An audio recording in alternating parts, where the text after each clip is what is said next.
భగవచ్చక్తి లేకుండా మనం ఏమీ చేయలేం అని భీముడికి అర్థమైందమ్మా. అప్పటి నుంచి ఆయన మనస్తత్వం మారిపోయిందాక తర్వాత జరిగిన ఘట్టంలోనే ఆ తత్వజ్ఞానాన్ని చూపించాడు, ఓటమిని అంగీకరించాడు.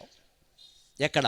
అదే అరణ్యవాసంలో చివరలో భీముడు ఇలాగే ఇంకా ఏదో సాహసం చేద్దామనే ఉద్దేశంతో యక్షులు ఉండేటువంటి వనానికి హిమాలయ పర్వతాల్లో వెళ్ళిపోతూ ఉంటే ఒకచోట కొండ శిలువ పట్టుకుంది, ఈయన్ని చుట్టేసింది మొత్తం. ఎంత ప్రయత్నం చేశాడో భీముడు, 10,000 ఏనుగుల బలం కలిగిన వాడు, నాగాయుత బల సంపన్నుడు అంటారు. ఈయనకుంది ఆ బలం. ఆ యుగంలో ధృతరాష్ట్రుడికుంది మళ్ళీ ఆ బలం, త్వరలోనే చూస్తాం అది కూడా. ఇంత బలం ఎవరికుంది? కౌరవ పాండవులను ధృతరాష్ట్రుడికుంది, దుర్యోధనుడికి లేదు. భీముడుకున్న 10,000 ఏనుగుల బలం మళ్ళీ ధృతరాష్ట్రుడికుంది. ధృతరాష్ట్రుడు యుద్ధం చేయలేదు కాబట్టి సరిపోయింది. వాడు చేసుంటే ఒక్కొక్కడిని కౌగులించుకుంటే hugging is enough to close the war, అంతే లెక్క. దెబ్బకి పిండి అయిపోతాడు ప్రతివాడు. వాడు యుద్ధం చేయలేదు కాబట్టి వీళ్ళంతా బతికారు. వాడికి ఆలోచన రాలేదు. విశ్వరూపంతో వాడికి జ్ఞానం వచ్చింది, హనుమంతుడి విశ్వరూపంతో ఈయనకి జ్ఞానం వచ్చింది. అందుకే తర్వాత నహుషుడు ఘట్టం దగ్గర కొండ చిలువ పట్టేసుకుంటే మానవ ప్రయత్నంగా పిచ్చి ప్రయత్నం చేశాడు, ఎంతకీ వదల్లా. అప్పుడు అన్నాడు, ధర్మరాజు తమ్ముణ్ణి, వరప్రసాదం వల్ల పుట్టినవాణ్ణి, వాయుదేవ నందనుణ్ణి నన్ను బంధించగలిగావంటే నువ్వు మామూలు కొండ చిలువ కాదయ్యా, నువ్వెవరవో చెప్పు, నీకు నమస్కారం అన్నాడు. నేను నహుష మహారాజుని రాయనా అని ఆయన కథ చెప్పాడు. ఆయన కథ ఏమిటి? 100 ఏళ్ళు తపస్సు చేస్తే 100 సంవత్సరాల వరుసగా తపస్సు చేస్తే ఆయన తపస్సుకు మెచ్చి ఇంద్ర పదవి ఇచ్చారు. ఇంద్ర పదవి పుచ్చుకోవచ్చు, అభ్యంతరం లేదు. ఇంద్రుడు భార్య నాకు భార్య కావాలన్నాడు. ఇది కలియుగంలో కూడా ఎక్కడా వినల్లా. ఎంతోమంది పదవులు కోల్పోయిన వాళ్ళు ఉన్నారు, కొత్త వాళ్ళ పదవుల్లోకి వచ్చారు. కానీ వాడి భార్య వీడికి భార్య అవ్వాలంటే ఎవరు ఒప్పుకుంటారండి? సింహాసనం ఇస్తారు. కానీ కోరాడు, దానికి ఏముంది? మనోరథాన మగతిని నవిద్యతే అంటాడు కాళిదాసు. గొర్రాంది ఏముంటుంది? ఇంద్రుడు భార్య నాకు భార్య కావాలంటే చచ్చారు వాడు. ఇది ఎక్కడ కూడా ఇంద్రపదం అంటే సింహాసనం చెక్క మొక్క ఇస్తాను తీసుకుంటాడు, భార్య కావాలంటాడు ఏమిటి? కానీ ఇంద్రుడు వాడు ఏమైనా చేస్తాడు, వాడికి వేరే దారి లేక అప్పుడు శచీదేవి అమ్మవారిని ప్రార్థించిందమ్మా. దేవి భాగవతం చతుర్భుజే చంద్రకళావదంసే కుశోన్నతే కుంకుమరాగశోణి పుండ్రేక్షు పాశాంకుశ పుష్పబాణ హస్తే నమస్తే జగదేకమాతక అని అమ్మవారిని ప్రార్థిస్తే అమ్మవారు ఆమె కలిగించిన స్మరణ ఏమిటంటే, ఇటువంటి వెధవలు ఇలాగే ఉంటారు, 100 మంది చేశారు, వాడు కామవాంఛతో వాడు ఏడుస్తున్నాడు, ఓసారి తోటలోకి పిలిచి కనుసేగి చేయి, నువ్వు చెప్పినట్టుగా రమ్మను పోతాడని చెప్పింది. ద్రౌపదీదేవి కీచకుడి విషయంలో ప్రవర్తించినట్టే శచీదేవి కూడా నహుషుడిని పిలిచి, నాకు ఎప్పటి నుంచో పల్లకీలో వస్తున్న మనిషి అంటే చాలా ఇష్టం, అది కూడా సప్తఋషులు బ్రహ్మజ్ఞులైన వాళ్ళు మొయ్యాలి ఆ పల్లకి, ఆ బ్రహ్మరథంలో రమ్మని చెప్పింది. దానికేముంది, బ్రాహ్మణ సంఘం అంతా నాకు బాగా తెలుసు అన్నాడు ఆయన. బ్రాహ్మణ సంఘానికి బ్రహ్మఋషులకి చాలా తేడా ఉంది. కుల సంఘాలు వేరు, బ్రహ్మఋషులు వేరు. అది ఆయన వెళ్ళి అగస్త్యుడు, అత్రి ఇలాంటి సప్తఋషులందరినీ మహర్షులను అడిగాడు. వాళ్ళు కూడా ఏమిటి వీడికి బుద్ధి పుట్టిన పోయే కాల బుద్ధి, వినాశకాలే విపరీత బుద్ధి, కానీ పల్లకి మోస్తే మనసు పోయింది, ఈ మధ్యలో ఎప్పుడు మోయలే అని వాళ్ళు మోశారు. అందులో అగస్త్య మహర్షి ఎదురుగా ఉన్నాడు, తొందరగా నడవట్లేదు. ఎందుకంటే మరి శచీదేవి దగ్గరికి వెళ్ళాలి కదా, ఆవిడతో సంగమం ఆశిస్తున్నాడు కదా. అటువంటి వాడు ఒక్క నిమిషం ఆర్టీసీ బస్సు ఆలస్యమైతే ఆగలేడండి. అందుకని ఓ నడు నడు అనడానికి సంస్కృతంలో ఏమంటారంటే సర్ప అంటారు. వీడు సర్ప సర్ప అని కాలుతో తన్నాడు. ఈయన క్రియాపదం ఉపయోగించాడు, ఆయన దాన్ని నామవాచకం చేశాడు. సంస్కృత భాష విచిత్రంగా ఉంటుంది. సంస్కృత భాషలో క్రియాపదంలో సర్ప సర్ప అంటే నడు నడు మూవ్ అని అర్థం, నామవాచకంగా సర్ప అంటే పాము అని అర్థం. అందుకని వెంటనే అగస్త్యుడు కోపం వచ్చి పల్లకి కింద బారేసి నన్ను సర్ప సర్ప అంటావు, సర్పోభవ అన్నాడు. వీడు కొండ చిలువయ్యాడు. ఇంద్ర పదవి పోగా పరభార్యను కోరడం వల్ల కొండ చిలువయ్యాడు. లేనిపోని కష్టాలు తెచ్చిపెట్టుకోవడం అంటే ఇదే. ఆ నహుషుడు ఈయన పట్టుకుని, నాకు గర్వభంగం అయింది నాయన, అందుకే నేను ఇక్కడున్నా, నువ్వు వస్తావని నాకు తెలుసు, మీ ధర్మరాజు దర్శనం అయితే తప్ప నా శాప విముక్తి కాదు అన్నాడు. గమనించాలి, భారతీయుల్లో పవిత్రుడైన, భారతం మొత్తం మీద పవిత్రుడైన నాయకుడు ఎవరంటే ధర్మరాజే, అందులో అనుమానమే లేదు. ఆయన దర్శనమే పుణ్యం అని చెప్పారు. నిన్ను ఇక్కడ పట్టుకుంటే నిన్ను విడిపించుకుందుకు మీ అన్నగారు వస్తాడయ్యా, మీ అన్నగారు దర్శన మాత్రం చేత నాకు కొండ చిలువ జన్మ పోయి మళ్ళీ మహారాజు జన్మ వస్తుందని చెప్పారు. అందుకని ఆయన్ని రప్పించడం కోసం నిన్ను పట్టుకున్నాను నాయన, అంతకంటే ఏం లేదు. ప్రహ్లాదుని, మహావిష్ణువుని రప్పించడం కోసం హిరణ్యకశిపుడు ప్రహ్లాదుని బాధ పెట్టినట్టుగా నేను నిన్ను బాధ పెడుతున్నానయ్యా, ఇంతకు మించింది ఏం లేదు, మీ ధర్మరాజు రావాల్సిందే అంటే భీముడు ఓటమిని ఒప్పుకున్నాడండి. ఆశ్చర్యకరంగా గొడవ పెట్టలా. ఆయన వచ్చేదేంటి, నేను నీ సంగతి చూస్తా అని అనలేదు. అంతకుముందు ఎన్నో కొండ చిలువలను చీల్చి చెంటాడినవాడు, ఏనుగులతో ఆట ఆడుకున్నాడు. భీముడు ఏనుగులతో ఆడుకునే విధానం ఏంటంటే ఒక ఏనుగును బట్టి ఇంకో ఏనుగును కొడతాడు ఆయన. అది క్రికెట్ మ్యాచ్. ఏనుగును ఆయుధంతో కొట్టాడు భీముడు. యుద్ధంలో కూడా ఒక ఏనుగును, కౌరవపక్షంలో ఉండే ఒక ఏనుగును తీసుకుని దాని కాళ్ళు రెండు పట్టుకుని ఆ ఏనుగుతో ఇంకో ఏనుగును కొట్టేవాడు. ఇది చచ్చేది అది చచ్చేది. ఒక దెబ్బకి రెండు పెట్టలు కాదు, రెండు పొట్టలే పెద్ద ఏనుగులు. భీముడు పరాక్రమం అది. మళ్ళీ దీనికోసారి దానికోసారి గద ప్రహరించడం, గద మళ్ళీ తెచ్చుకోవడం ఎందుకు? ఏనుగు బాగా లావుగా ఉంటుంది కానీ ఏనుగును పైకెత్తే ఆ ఏనుగుతో ఇంకో ఏనుగును కొట్టేవాడు, రెండు ఏనుగులు పోయేవి.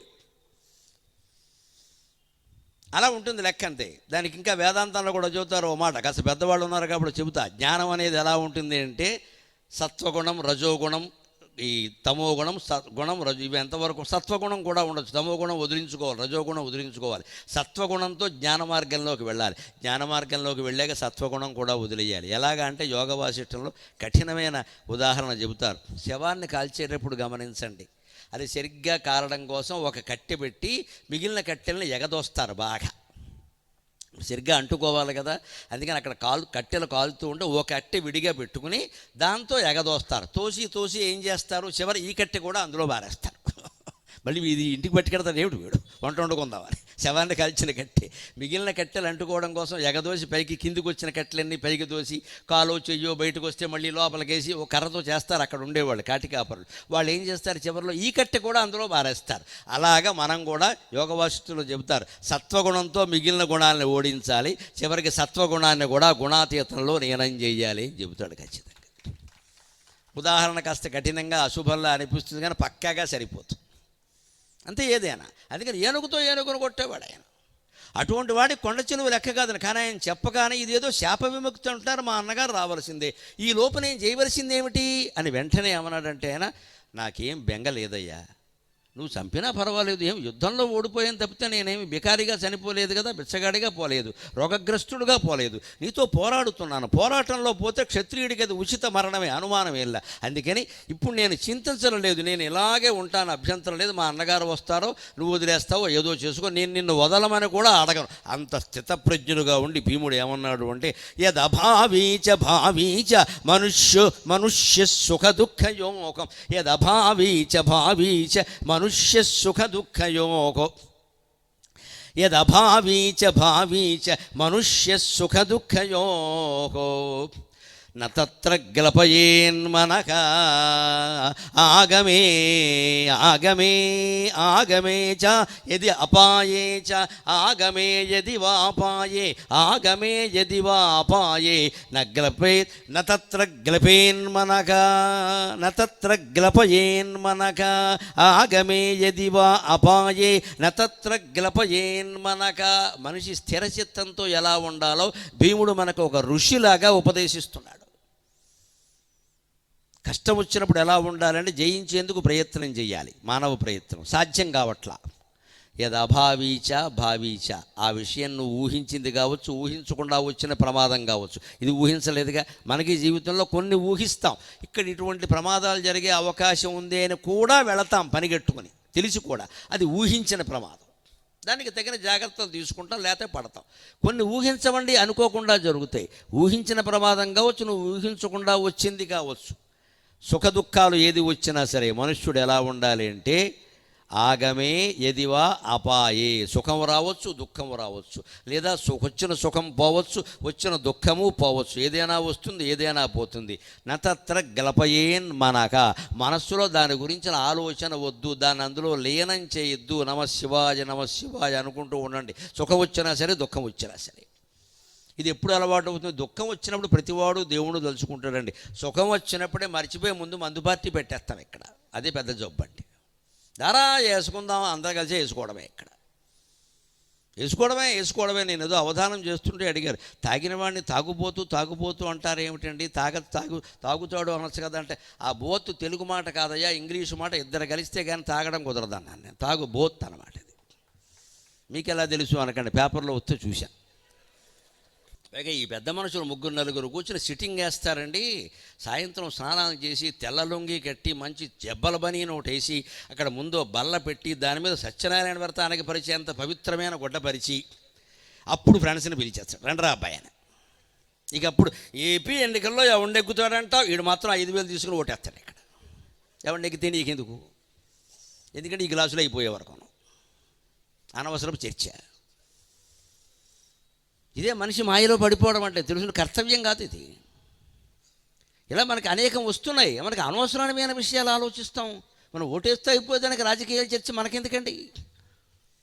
ఆ తీరా ఇన్ని చర్చించిన వాళ్ళు పెద్దవాళ్ళు మేధావులు ఉంటారు గమనించి, వీళ్ళు ఓటేయరు. తెలంగాణ ఎన్నికల్లో పల్లెటూళ్ళన్నింటే 70% ఓటు, హైదరాబాద్లో 45. ఏం కర్మ, ఎవడు ఇల్లు కదల్లా. నాకు ఇంత ప్రచారం ఉండి అక్కడికి వెళితే నాకు ఎంత ఇబ్బంది అవుతుందో అని ఉండి కూడా నేను నా శ్రీమతితో సహా వెళ్ళి ఓటేసా. ఎప్పటికీ జరగలేదు, ఇంకా మరక ఉండనే ఉంది. నేను లైన్లో నిలబడే వేశాను. నేను ముందుకు వెళ్ళమని నేను ఉంటాను, నేను నాలుగో వాడిని నాకు ముందు ఏమవుద్దు అని శుభ్రంగా అందరిలో నిలబడి వేశాం. ఆ క్రమశిక్షణకు అందరూ ఆనందించారు, ఈయన చెప్పింది ఆచరిస్తున్నాడు రాని. నేను ముందుకు దూసుకుపోలేదు, నా ఇమేజ్ ప్రదర్శిద్దామని చూడండి. ఆవిడకి ఎంత చెప్పారు, పైగా ఆవిడకి ఇచ్చిన బూత్కి నాకు ఇచ్చిన బూత్కి మధ్యలో 16 మైళ్ళు ఉంది. అదో కర్మ. ఆవిడ దగ్గరికి ఆవిడ తీసుకెళ్ళా, ముందు వేయించాను, తర్వాత నేను వేసాను, కూర్చున్నాం అంతే. ఫోటోలు అంటే బయటకు వచ్చాక తీసుకోండి, ఇక్కడ గొడవ చేయకండి అని చెప్పాను. నేను జరిగింది ఓ రోజంతా పోయి. అయినా మన ప్రజాస్వామ్యంలో మనకు అన్ని హక్కులు మింగేశారు, ఇది ఒకటే మిగిలింది మనకి, ఈ వేలి మీద మరక. అది కూడా ఉపయోగించుకోవా, కూర్చుంటావు ఇంట్లో, ఇక్కడ మళ్ళీ కబుర్లు చెబుతావు. సిటీలో ఉన్న వాళ్ళందరూ మేధావులు చేసే పని ఇది. టీవీలో చర్చిస్తాడు, ఓటేడి వెళ్ళి. కూలి పని చేసుకునే వాళ్ళు ఏమన్నా శుభ్రం కూలి పని మానేసి వెళ్ళిపోతాడు వాడు.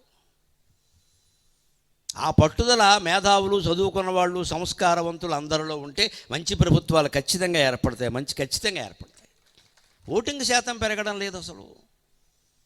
40%, 30% ఓటింగులతో నెగ్గడం ఏంటండి అర్థం లేకుండా. ఎవరు ఎన్నుకున్నారు వారిని?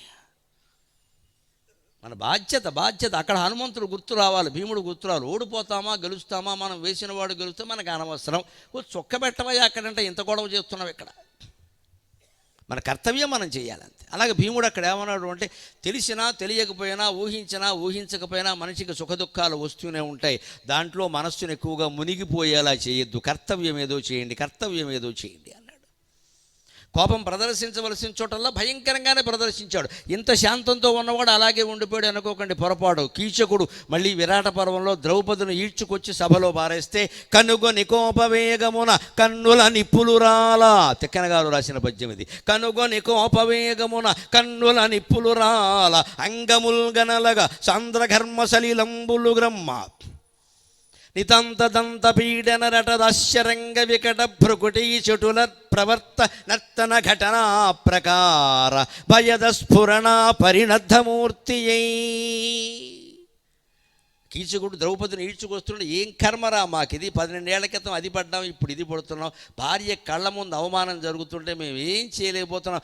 ఒక్క భర్త ఉంటేనే ప్రాణానికి ప్రాణంగా కాపాడుకుంటాడు, 5 భర్తలు ఉండే దద్దమ్మల్లా ఉన్నాం ఇక్కడ అని మంటెత్తిపోయింది దానికి. కోపవేగమున కన్నుల నిప్పులురాల, భీముడు కళ్ళల్లోంచి నిప్పులు రాలే. ఇప్పుడు అంగముల్గనలగా, శరీరంలో ప్రతి అవయం కూడా కణ వండే బొగ్గుల్లా కమిలిపోతుంది.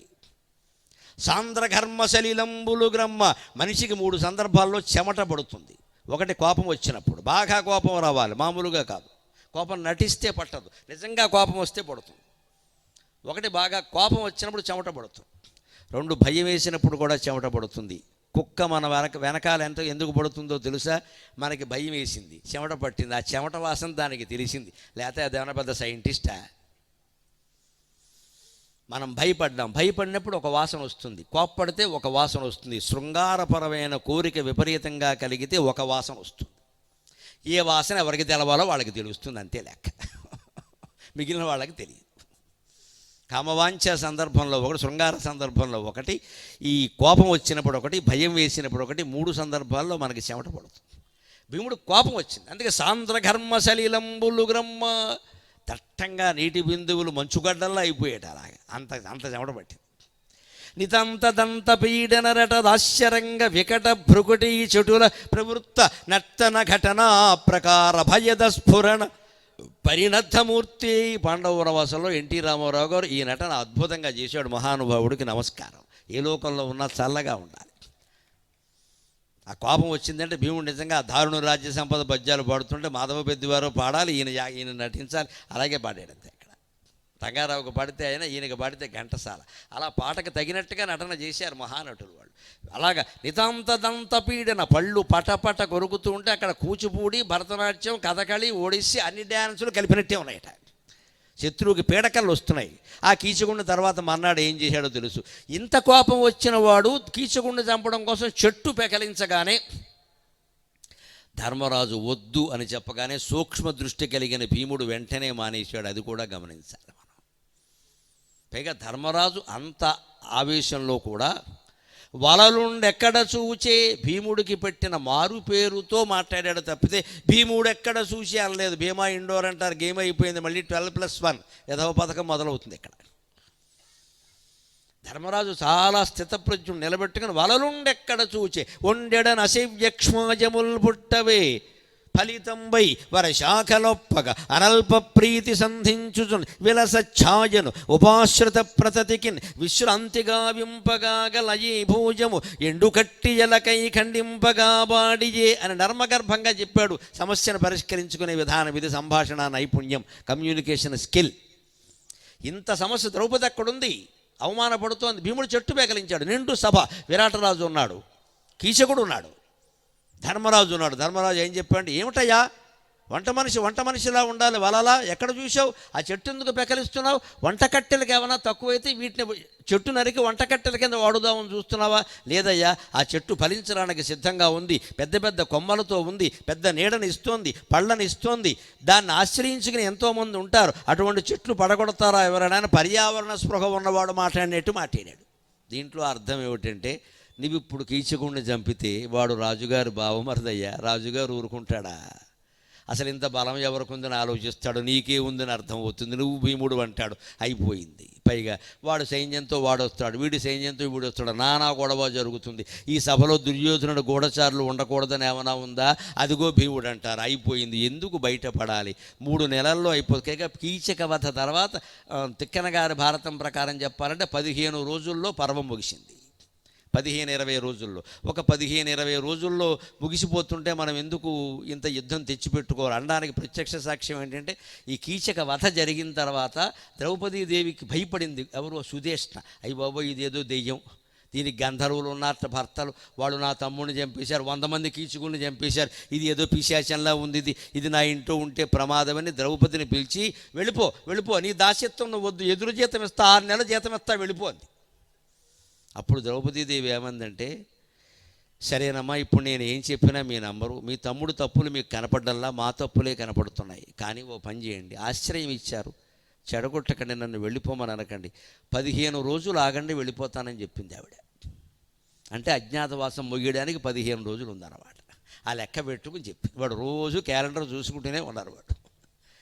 అందుకని కొద్దిసేపట్లో ఫలించబోతోంది, కొద్ది రోజుల్లో. ఆ చెట్టును విరాటరాజు అనే చెట్టును ఆశ్రయించుకుని ఉన్నాం మనం. నువ్వు ఇవాళ చెట్టు కూలగొట్టావనుకో, ఇంత యుద్ధం చేసావనుకో, విరాటరాజు మీరందరూ ఎవరయ్యా అంటాడు. ఎవడో ఒకడు వచ్చి వీడు ఫలానా వాడు ఫలానా అంటాడు. దుర్యోధనుడు వెంటనే వస్తాడు, పేపర్లో వస్తుంది, టీవీల్లో వస్తుంది, యూట్యూబ్లో కూడా వస్తుంది, నానా గొడవ అయిపోతుంది. మళ్ళీ 12 ఏళ్ళు అరణ్యవాసం, ఏడాది అజ్ఞాతవాసం. ఎందుకు అయ్యా చివరికి వచ్చాక వ్రతాన్ని పాడు చేస్తున్నావు అని నర్మగర్భంగా చెబితే, భీముడు ఎంత తత్వజ్ఞుడు, ఎంత స్థితప్రజ్ఞుడు అంటే, అంత చెట్టు అక్కడ వదిలేసి ప్రశాంతంగా వంటశాలకి వెళ్ళిపోయాడమ్మా. మనిషి అంటే భీముడు, ఉచితజ్ఞుడంటే భీముడు. మనం గ్రహించాలి. కోపం వచ్చే సమయంలో రావాలి, ఆపుకోగలిగితే ఆపుకోవాలి. రామచంద్రమూర్తి గురించి వాల్మీకి మహర్షి చెబుతాడు ఒక మాట, రాముడికి కోపం రాదుట. మరి ఎన్నో సందర్భాల్లో కోపం ప్రదర్శించాడు కదండి. సముద్రుడి దగ్గర, రావణాసురుడి దగ్గర కోపం ప్రదర్శించాడు కదా. అంటే రాముడు తెచ్చుకున్నట్ట, రాలేదుట. ఆయన కోపం రాదుడు, తెచ్చుకున్నట్ట. మనం కూడా సంసారంలో, ఒక్కోసారి ఉద్యోగంలో, సంస్థలో కోపం తెచ్చుకోవాలి, లేకపోతే పని జరగదు. ఆ తెచ్చుకున్న కోపం వెంటనే వదిలేయాలి. అది ఇంకా లోపల ఉంది అంటే సాయంత్రానికి బీపీ 170 కాదు 270 వేసుకో, అంతే. ఎందుకంటే కోపం మనస్సులో పెట్టుకున్నావు. మనస్సులో ఉండకూడదండి, బయట ప్రదర్శించాలి. నాటకం, జీవితమే ఒక నాటకం. ఎందుకు ప్రదర్శించాం కోపాన్ని? లేకపోతే పని జరగదండి. ఒకసారి పని వాళ్ళ దగ్గర కోపడకపోతే పని అవ్వదండి. ఇక్కడ ప్రవచనాల్లో వాడే భాష అంతా పని వాళ్ళ దగ్గర మాట్లాడితే మర్నాటి నుంచి వాళ్ళు మామూలుగా చేసుకోమంటారు, వాళ్ళు ఎవడో పని చేయడు. ఇక్కడ వాడి దగ్గర వాడే భాష వేరే, సంస్కృతం సెకండ్ పేపర్ ఆబ్జెక్టివ్ టైప్, అది వాడాలి. మీకు నేను చెప్పేది మీరు వాడుతూనే ఉంటారు, అది లేకపోతే పని జరగదు అక్కడ. కానీ ఆ భాష అంతవరకే. అదే మళ్ళీ తల్లి దగ్గర, భార్య దగ్గర వాడతానంటే అలాగా కుదరదు, ఔచిత్యం. వెంటనే తగ్గిపోయాడు, వెళ్ళిపోయాడు. తర్వాత కీచకుడికి పడే శిక్ష పడింది, అది వేరే విషయం. అది ఆ రకంగా ఎక్కడికక్కడ జీవితంలో తట్టుకుంటూ వచ్చాడు. కీచక వధ జరిగిన తర్వాత మరొక విశేషాన్ని దుర్యోధనుడే చెప్పాడు. లోకంలో ప్రచారం ఉన్న అబద్ధాన్ని నేను సరిచేస్తా. లోకంలో ఒక ప్రచారం ఉంది. ఏమిటో తెలుసా? దుర్యోధనుడు, భీముడు, కీచకుడు, జరాసంధుడు, బకాసురుడు ఈ 5గురు ఒకే రోజుని ఒకే ముహూర్తంలో పుట్టారని, ఇందులో ఒకడు రెండో వాడిని ఎవడు చంపుతాడో వాడే మిగిలిన 3 కూడా చంపుతాడని. ఇది పచ్చి అబద్ధం. కవిత్రయ భారతంలో కానీ వ్యాస భారతంలో కానీ ఎక్కడా లేదని దుర్యోధనుడే చెప్పాడు. కీచక వధ జరిగిన తర్వాత దుర్యోధనుడికి సమాచారం వెళ్ళింది, కీచకుడు చనిపోయాడని. అనగానే వాడు అన్నాడు, ఎవరు చంపారు కీచకుడిని అని కౌరవ సభలో ఆలోచిస్తూ ఉంటే, దుర్యోధనుడు వాడేం తక్కువ మేధావా, ఏం అనుమానం లేదు, భీష్మ పితామహ కీచకుడిని చంపినవాడు భీముడే అయి ఉంటాడు. వెంటనే గూఢచారుల్ని పిలిచి వెళ్ళండి, విరాటరాజు రాజ్యంలో ఖచ్చితంగా భీముడు ఉంటాడు. నువ్వు అంత బాగా ఎలా చెబుతున్నావయ్యా అంటే, వ్యాసభారతంలో చెబుతాడు దుర్యోధనుడు, బలదేవశ్చ భీమశ్చ, లోకంలో 4 మహావీరులు ఉన్నారు. బలదేవశ్చ భీమశ్చ మద్రరాజశ్చ వీర్యవాన్ చతుర్థః కీచకస్తేషాం పంచమో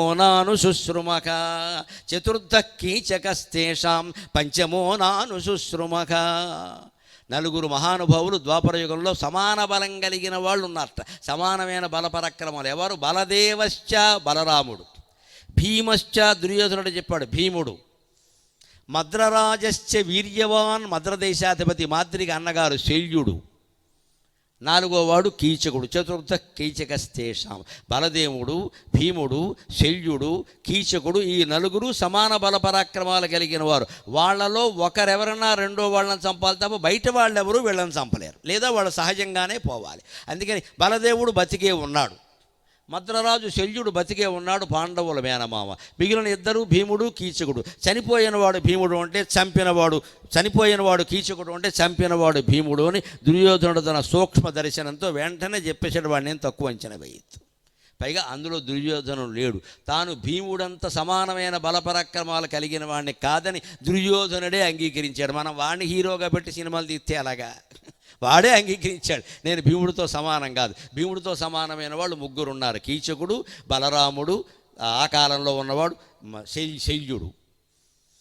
తాను వాళ్ళతో సమానం కాదు. కానీ లోకంలో పుట్టిన పిచ్చి ప్రచారం ఏమిటంటే, ఏదో బకాసురుణ్ణి, జరాసంధుడిని అందరినీ కలిపేసి పుట్టించారు. ఇలాంటివి ఎందుకు పుడతాయో కూడా చెబుతా. దీనికి కారణం 2 వర్గాలు. ఒకటి మేము పండితులు పురాణాలు చెప్పేటప్పుడు ఆసక్తికరంగా ఉండాలని కొన్ని కల్పించేస్తారు. ఇంకోటి 8ంటికి పూర్వం 8ంటికే అన్నం తినేసి పడుకునేవాళ్ళు, 6ంటికే చెట్టు కింద చుట్టకాల్చుకుంటూ కూర్చుంటారు. ఆ చుట్టకాల్చే పండితులు కూడా పుట్టిస్తారు ఇలాంటివన్నీ. 100 కథలు పుట్టిస్తాడు. ఒకటి పండితులు, పురాణ పండితులు, రెండవ చెట్టు కింద చుట్ట. ఈ కల్పనలన్నిటికీ వీళ్ళిద్దరే కారణం, ఎవరు తక్కువ వాళ్ళు కాదు. వాడు జ్ఞానపదుడు, వీడు జ్ఞానప్రదుడు, ఇద్దరు అంతే. ఆసక్తి కోసం చేస్తారు ఇవన్నీ. ఈ భారతం జరిగిపోయాక భీముడే అందరినీ చంపేశాక ఈ మాట వాడు పుట్టించి అందులో ఏదో వరం ఉంది, శాపం ఉంది, ఏమీ లేదు. ఇదంతా పచ్చాబద్ధం. దుర్యోధనుడు భీముడితో సమానమైన బలం కలిగిన వాడిని కాదు అని వాడే ఒప్పుకున్నాడు. మనకెందుకు గొడవ, లేనిపోందంతా. అది యథార్థం. వాస్తవంగా 4గురిలో భీముడు బలవంతుడు, కీచకుడు అంతే బలవంతుడు ఖచ్చితంగా. ఇప్పుడు ఇంకో విశేషాన్ని చూద్దాం భీముని జీవితంలో. లోకంలో బాగా ప్రచారంలోకి ఒక విషయం వచ్చింది, దాన్ని నేను కాదనడం లేదు. కర్ణుడికి ధర్మరాజు, భీముడు, నకులుడు, సహదేవుడు 4 సందర్భాల్లో దొరికాడు. అర్జునుడు దొరకల. అర్జునుడు దొరుకుంటే అర్జునుడి చేతుల్లో ఆ రోజే కర్ణుడు అయిపోతాడు. కర్ణుడు వీళ్ళ 4 ముందు నిలబడతాడు కానీ అర్జునుడు ముందు నిలబడలేడు. జగదేక వీరుడు అంటే భారతంలో అర్జునుడు ఒక్కడే, ఇంక మాట్లేదు. రెండోది, ఈ 4 దొరికినప్పుడు 4 సార్లు వదిలిన మాట నిజమే. కానీ భీముడు కర్ణుడికి దొరకడం కంటే ముందు రోజు యుద్ధంలో కర్ణుడు భీముడికి దొరికాడు. కేవలం బాణయుద్ధంలోనే కర్ణుడిని ఓడించాడు. గద కూడా వాడలేదు, మల్ల యుద్ధం కూడా చేయలేదు. బాణయుద్ధంలోనే కర్ణుడిని ఓడించాడు.